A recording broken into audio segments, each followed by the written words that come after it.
Marie in California. Marie, what can we do for you tonight? Hey, great to be on. Hey, thanks so much for calling. What's going on? Yeah, so I just came across this on Facebook the other day that you guys are doing the call, and I went through the ringer growing up in a Midwest town in the 90s and going to Christian camp and just got that whole message of, save yourself for your husband, be pure on dates. The whole modesty thing, like I remember at summer camp, we couldn't even have a bikini. And I'm not from the deep South. I'm from just Iowa kind of culture. So calling in and right before the show, I was talking with a friend about how he's like, you're 36 and you've been out of the church for 10, 15 years and you're still dealing with it because you don't learn how to look for a good partner, how to date, all that stuff, because God's going to take care of it. And then just add on top, anytime you do anything sexual, even just masturbating or thinking lustful thoughts, you have to deal with all that guilt that God's mad at you because you were lustful or sinned against him, Yeah, I sin against him frequently. Thank you. Well said. Me too. Well, just to say, an idea we haven't talked about much tonight, and maybe it's obvious, but I think is really worth pointing out, is just how many relationships have fallen apart because they were forced together without the opportunity to really identify or talk about their sexual chemistry. Mm-hmm. Sex is not what makes a good marriage, but it is a part of most marriages. And if it's really bad sex and you're somebody who is looking for that as an important part of a relationship, well, guess what? You're 18, 20 years old and locked in for the rest of your life to something that's not going to meet your needs because you were told that it'll be fine, that, your wife will do her husbandly duties and then men will just be great with it and it'll all go wonderfully. And of course, we're not here having this conversation because it goes wonderfully for everybody. Marie, I don't know. And you can always plead the fifth or not respond if you don't want to. Were you? Did you get married, or have you been married? And if you did, were you married at a young age? I have never been married, and okay. I'm 36 now. Just had some shorter relationships, and I'm actually really. Sometimes I'm bummed that I don't have a partner, especially during COVID. But then I remember. Oh my God, what if you got married to that guy you were dating when you were like 22 in college and going to an E-Free church? Yep. Bad idea. I don't know how many people, and I will confess, I was one of them. I know a lot of people who got married so they could have sex. And that's what purity culture does to you. I got married at the age of 20, and I probably should, and I shouldn't have. Now, don't get me wrong. My ex-wife is a great woman. We're still friends. We had 2 great children. But we were sexually incompatible from practically the day we were, married. And I know a lot of people who did that. That's partly the reason I asked that question, Marie, because I've heard it a lot. But be glad you didn't marry the wrong person. That's for sure. Yeah, I went to Germany for a year when I was 21, and when I was in Spain, I had sex with a guy from Argentina named Javier. So I busted out of that. That probably was part of me deconverting, was beginning the sexual experiences for myself.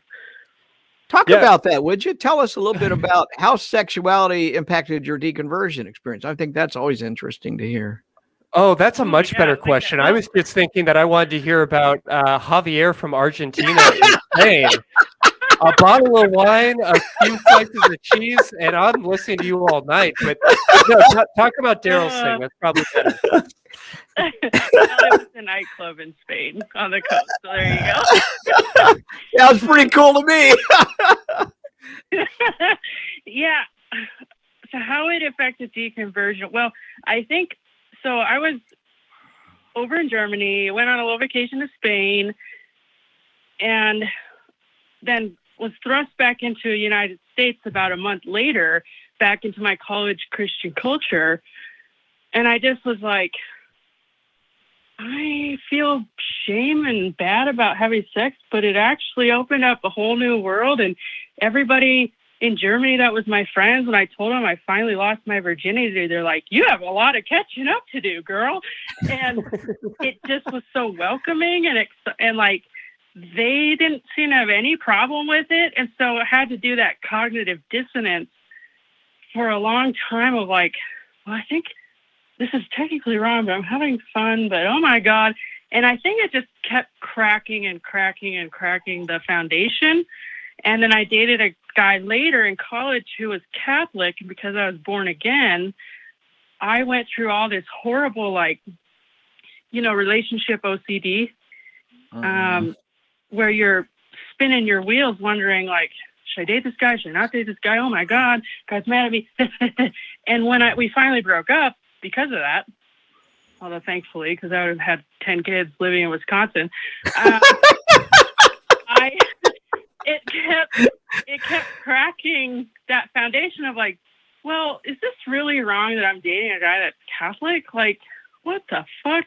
And then a year later, I moved to California, became a tour guide, taking people to national parks, meeting people all over the world, and then ended up going to Burning Man. And wow. Completely crumbled. That's a long way away from barefoot and pregnant Wisconsin. This is right? This is great. I'm loving this call. You're hitting the number 10 on the caller list today. I mean, I can just see a whole cascade. But real quick, one thing that really broke it was, did you ever know who Donald Miller was, the writer, Blue Like Jazz, Christian writer? Oh, yes. Yeah, I am familiar. Yeah, and he was just much more gentle than, like, say, John Piper. Oh, yeah, I sort of hate like a soft, progressive type of like hip Christianity from the like late aughts. To his dismay, it was a line in his book that actually really crumbled the cookie. I was reading my Bible because I'm supposed to, but I got bored with it, threw it on the floor, and went back to playing SimCity. And to have somebody be that honest about that, because I've been to Navigators, I've been to all that shit. And everybody's so excited about God and excited about keeping their purity and excited about it. They're probably lying. That little statement that like he could actually be human. Javier had happened, all this stuff had happened, and it just went boom into the foundation. That like it's okay to be a freaking person. And all the sexual shame was definitely part of the foundation crumbling. There are several different things that went on. And now, like, sex doesn't ever shame me. It's just I never knew how to talk about my needs, because why would you? You were never supposed to learn that you like oral sex when you're young or whatever. And so that's just been a hard thing in life because of that. But maybe my sexual experience, totally took me down the deconversion route. Mm-hmm. Excellent. Well, I have had 3 girlfriends that told me stories almost identical to yours. They went to Europe and had a fling and came back very satisfied. Let's put it that way. One of them I was dating at the time. She was going to Europe. She came back, told me all about it. I mean, we had a lot of fun talking about that, by the way. That's very erotic. Well, thank you, Marie. I appreciate you giving us a call and sharing your stories. And our email address is sex@atheist-community.org. Just in case you have any travel pictures that you want to share with us, just throwing that out there. Well, and I guess one question that came up as I've been listening tonight is like, with a story like that, do you think there's a good niche for helping people recover, like especially women?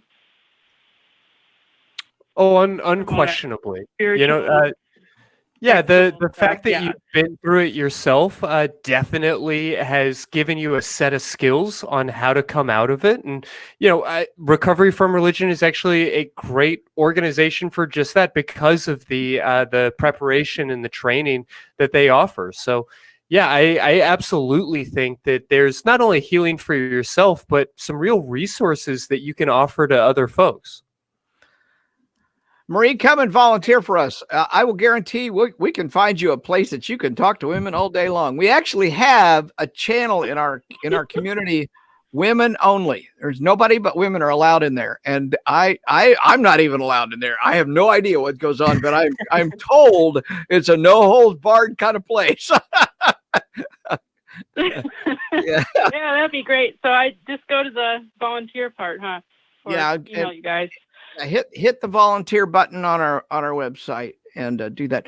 But let me say one final thing. It sounds like you do have some things you want to work on, and that is how to express your own needs and talk about your own needs to whatever partner you've got. And I think that's, once you get through that, you've hit the gold mine. Mm-hmm. And I'll just recommend a woman named Betty Dodson, who just died a couple months ago. One of my heroes, one of my 2 or 3 heroes in sexuality. Are you familiar with Betty Dodson? No, I'm not. Okay, well, just look her up. Maybe read some of her stuff. She wasn't particularly highly educated, but she sure made a massive impact on women, and women learning to accept themselves, their own body, their needs, and communicate those needs to their partners. So get out there and look at Betty Dodson. And there's other people that were probably as good as her, but she was my personal hero. All right. All right. Thanks, guys. And give All right. an orgasm today. Great. You Get got right it. on that as soon as we wrap up. Thanks so much for calling tonight. All right. Thanks. Bye.